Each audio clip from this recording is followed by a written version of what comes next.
Tidak dipungkiri, modal merupakan salah satu kendala utama bagi pelaku usaha dalam menjalankan roda usahanya. Bahkan, banyak yang diantaranya harus tumbang karena minimnya modal, khususnya bagi mereka yang baru mulai membangun usaha. Karena bukan rahasia lagi untuk meminjam modal kepada lembaga keuangan seperti bank, diperlukan sebuah jaminan ataupun agunan.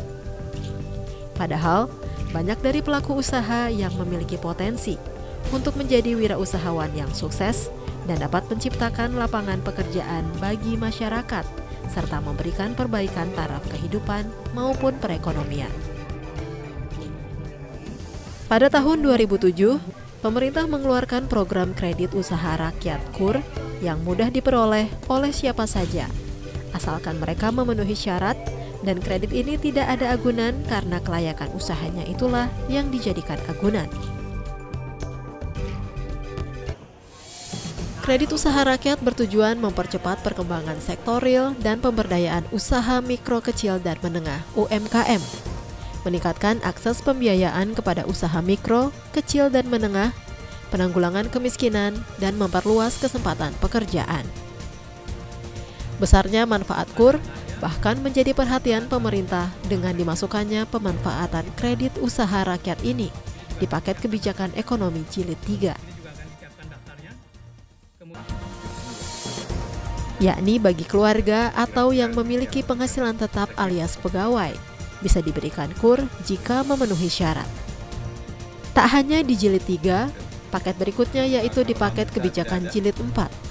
Pemerintah kembali mengumumkan kebijakan baru terkait kredit usaha rakyat, bahwa bunga KUR akan diturunkan dari 22% menjadi 12%. Tak hanya itu, penerima KUR baik individu atau perorangan akan diperluas. Seperti diperbolehkannya sektor jasa seperti usaha kuliner, bengkel, salon, dan lainnya. Sukses KUR di tahun 2015 dengan keberhasilan penyaluran KUR sebanyak 21,4 triliun rupiah. Dengan 960.424 debitur hanya dalam jangka waktu pelaksanaan penyaluran kurang dari 5 bulan, atau sejak pertengahan Agustus hingga 31 Desember 2015 akan kembali dioptimalkan melalui pencapaian target KUR pada tahun 2016. Pada tahun 2016, pemerintah mengalokasikan dana sekitar 100 triliun rupiah hingga 120 triliun rupiah untuk subsidi bunga KUR. Plafon subsidi melonjak 4 kali lipat dari tahun 2015 sebesar 30 triliun rupiah. Dengan adanya subsidi tersebut, bunga kredit yang dibayarkan oleh UMKM kepada bank penyalur KUR hanya 9%. Tingkat bunga ini lebih rendah dari tahun 2015 sebesar 12%. Paket kebijakan 4 menerbitkan untuk KUR ini salah satunya adalah, pertama adalah suku bunganya. Kalau di tahun 2015 kemarin suku bunganya 12%, di tahun 2016 ini suku bunganya 9%. Itu yang pertama. Ini sangat signifikan sekali karena menyentuh pelaku usaha yang kurang mampu. Dengan kata lain, kini para pengusaha mikro kecil dan menengah hanya dikenakan bunga sekitar 0,4% flat per bulan, jauh lebih rendah dibandingkan dengan kredit komersial, yakni 1,2 di tiap bulannya. KUR dengan bunga yang murah, yang tadi per 25 juta aja perbedaannya 200.000, ini kita mengencourage pengusaha kecil agar mau berusaha, agar dia meningkat kemampuannya.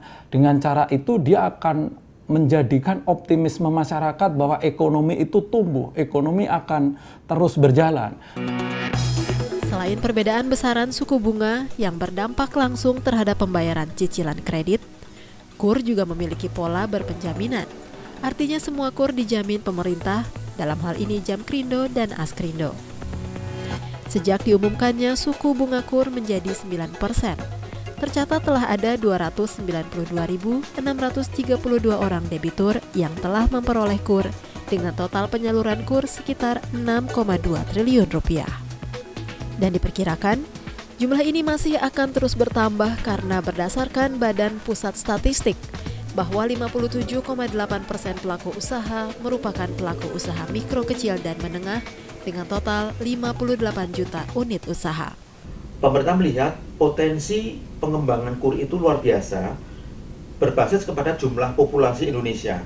Kita punya jumlah penduduk itu angka resminya itu 255 juta, ya, dimana kalau kita bedah itu hampir 95%-an, 90-99% itu profil daripada pengusaha kita itu adalah kelas menengah, kecil, dan mikro, ya, sehingga cocok untuk sebagai target penyaluran kredit usaha rakyat. Penyaluran KUR pada tahun 2015 masih didominasi pelaku usaha mikro yang bertempat di Pulau Jawa, khususnya Jawa Tengah dan Jawa Timur.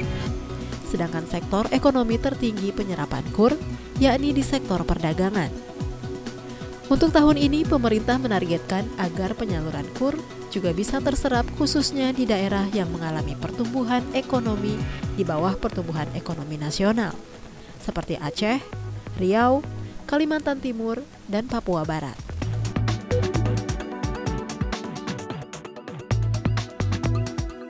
Persentase penerimaan KUR tahun 2015 memang masih didominasi di Pulau Jawa, ya. Artinya bahwa pelaku-pelaku usaha mikro kecil ini hampir 60% itu posisinya ada di Jawa.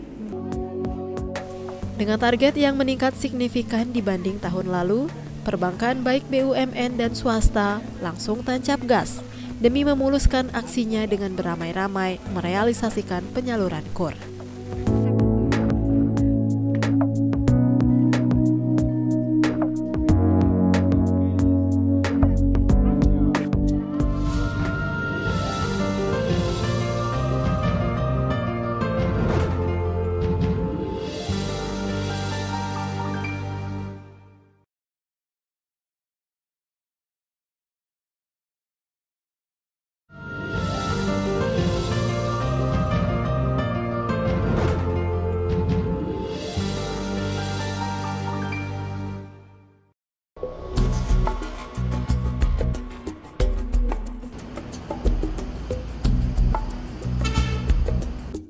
Pada tahun 2016, pemerintah dalam hal ini Kementerian Koperasi dan Usaha Kecil dan Menengah mengalokasikan 100 triliun rupiah untuk program kredit usaha rakyat atau KUR.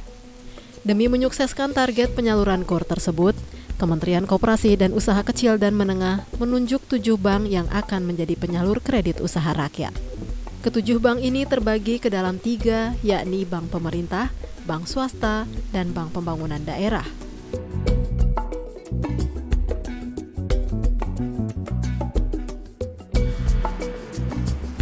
Bank Rakyat Indonesia atau BRI sebagai bank pemerintah mendapatkan porsi terbesar dalam penyaluran KUR, yakni sebesar 67,5 triliun rupiah dari target 100 triliun rupiah. Selanjutnya diikuti oleh Bank Mandiri sebesar 13 triliun rupiah dan BNI sebesar 11,5 triliun rupiah. Sedangkan bank swasta menyalurkan dana KUR sebesar 4 triliun rupiah. Sisanya ditangani oleh bank pemerintah daerah dan lembaga keuangan non-bank, masing-masing sebesar 2,5 triliun rupiah dan 1,5 triliun rupiah.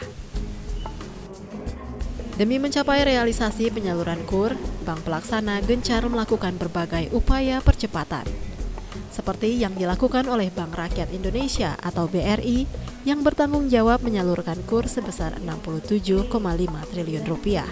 Yang terdiri atas masing-masing KUR mikro sebesar 61 triliun rupiah, KUR retail sebesar 6 triliun rupiah, dan KUR tenaga kerja Indonesia sebesar 500 miliar rupiah. BRI sangat gencar menyosialisasikan program KUR dengan motor penggerak utama adalah keberadaan 10.000 kantor cabang dan kantor unit yang tersebar di setiap pelosok Indonesia. Selain itu, BRI juga merekrut tenaga khusus yang bertugas menangani kredit usaha rakyat yang terjun langsung ke tengah masyarakat. Mereka harus cari nasabah, bukan duduk di belakang meja di kantor, enggak. Mereka itu keliling cari nasabah. Bahkan kita punya istilah namanya gerbek pasar. Jadi mantri-mantri AO KUR itu cari nasabah keliling kemana-mana. Bukan nunggu di kantor sampai nasabahnya datang, enggak. Jadi mantri sama AO KUR itu keliling ke tempat-tempat usaha nasabah gitu, supaya dapat nasabah yang bagus gitu loh. Inilah para mantri KUR yang merupakan putra-putri daerah. Mereka hadir secara khusus untuk melakukan sosialisasi manfaat KUR dan menjaring pelaku usaha mikro, kecil, dan menengah untuk menjadi debitur KUR. Tugas mereka tidak hanya berhenti di situ saja. Para mantri ini juga membina dan mengawal debitur KUR dalam proses pengajuan kredit, proses pembayaran, hingga kredit lunas. Cara yang mereka lakukan dalam menyasar penyaluran KUR pun dilakukan dengan terjun langsung, seperti mendatangi rumah calon debitur ataupun melalui program gerbek pasar.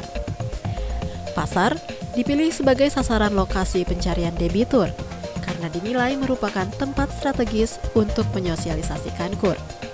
Program gerbek pasar rutin dilakukan sebulan sekali. Bahkan para mantri KUR pun sering menyasar langsung tempat pelaku usaha mikro biasa berkumpul atau beraktivitas sehari-hari. Seperti yang dilakukan Roni, seorang mantri KUR di Ngawi, Jawa Timur ini, yang mendatangi pelaku usaha mikro di area persawahan.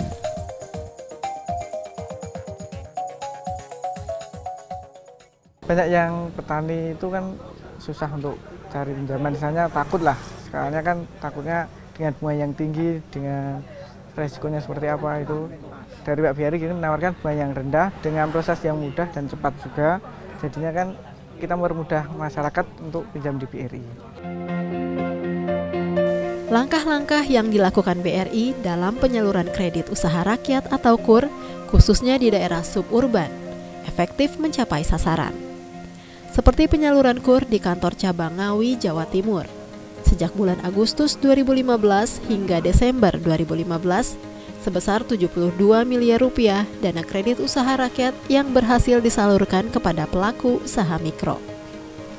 Pada tahun 2016, kantor cabang BRI Ngawi, Jawa Timur menargetkan akan menyalurkan dana KUR sebesar 237 miliar rupiah. Hal tersebut dilakukan sebagai upaya pengembangan usaha mikro kecil di sektor real dalam rangka perbaikan ekonomi dan perluasan kesempatan kerja. Tentunya kita sebagai bank ya, kita mempunyai tenaga pemasar yang namanya mantri dan AU Pangan. Kita terjun langsung untuk mendatangi masyarakat yang membutuhkan, ya langsung ke sasaran, ya misalkan ke pasar-pasar, ya ke sentra-sentra ekonomi yang kita rasa mereka tentu akan sangat membutuhkan kredit.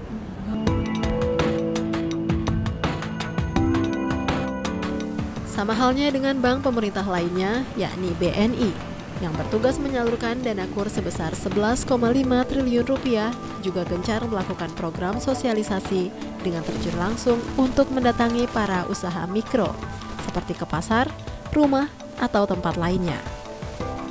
Hal ini dilakukan agar para pelaku usaha mikro yang mengalami kesulitan pembiayaan usaha dapat mengetahui manfaat kredit usaha rakyat hingga dapat mengembangkan usahanya melalui penyaluran KUR. Untuk tahun 2016 ini kan kita lebih banyak di retail ya, dimana kalau untuk retail kita udah punya sarana yang cukup memadai dan keahlian teman-teman juga memang di retail. Nah, untuk tahun 2016 itu strategi yang baru yang kita implementasikan adalah pertama tentunya kita nambah outlet ya.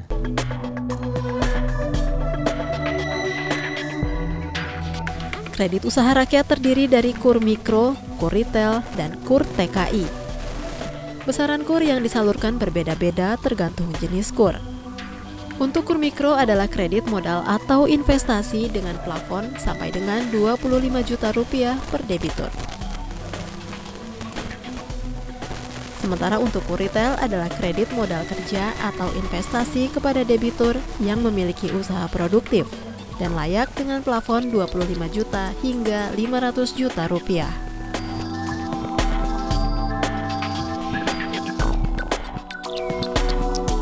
Saat ini, pemerintah telah mempermudah dan memperlunak proses perolehan KUR bagi pelaku usaha. KUR ditujukan bagi usaha kecil produktif minimal 6 bulan, sehingga secara ekonomi dinyatakan layak atau visible namun belum bankable.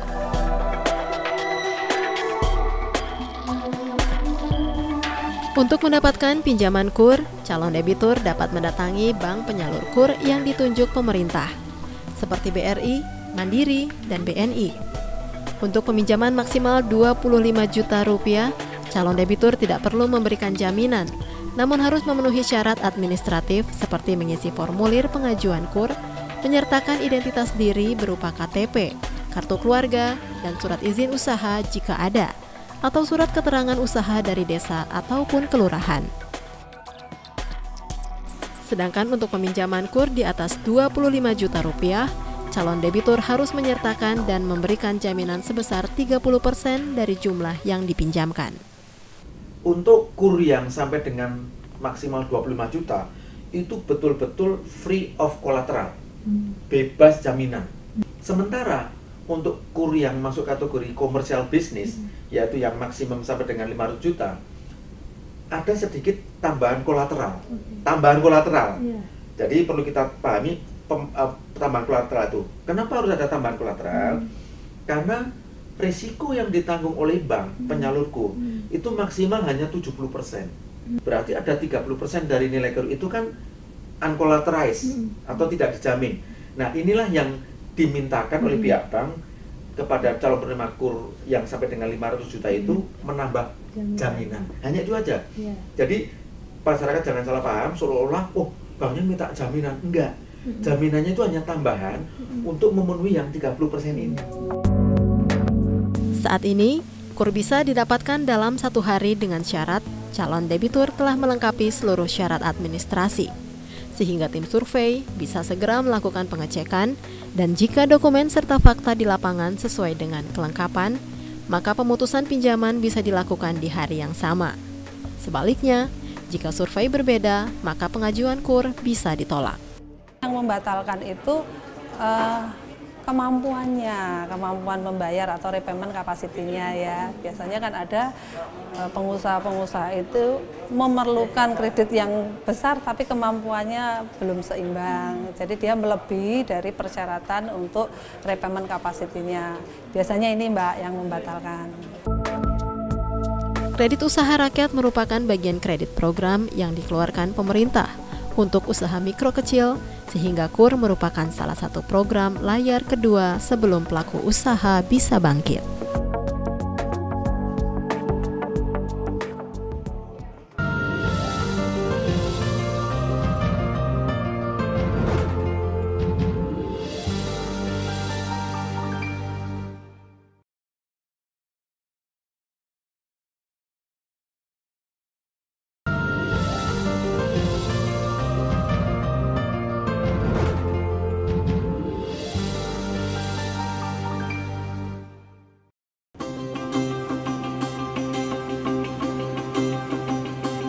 Mudahnya proses memperoleh kredit usaha rakyat dan pelayanannya yang cepat membuat pria asal Ngawi, Jawa Timur, Yusuf, tidak berpikir lama untuk mengajukan pinjaman KUR ke bank penyalur